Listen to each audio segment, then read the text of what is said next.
Igraspers, you all believe that balloons belong in birthday parties, right? Well, NASA doesn't think so. Carried by a balloon the size of a football stadium.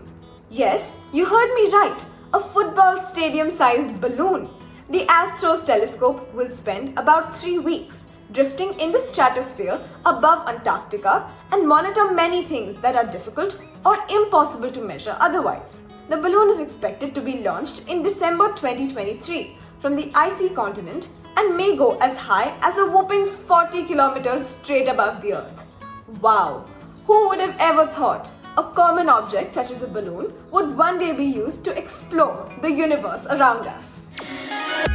An all-girl high school team of geniuses from Afghanistan invented an inexpensive new ventilator model that will help thousands of COVID-19 patients in their homeland, where there is a lack of such machines in hospitals. The Afghan robotics team of 7 young girls created the mobile ventilator, which cost $700, compared to the $20,000 needed to purchase a traditional model. It took the team almost 4 months to finalize the ventilator, which is partly based on MIT design, and they also received guidance from experts at Harvard University. The lightweight machine can be powered by batteries that run for 10 hours.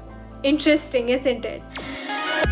This is the first time a top-of-the-line Apple iPhone model is going to be manufactured in India.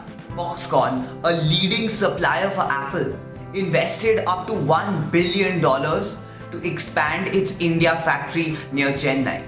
This move gives a great push to the Make in India movement and also reduces Apple's dependence on China.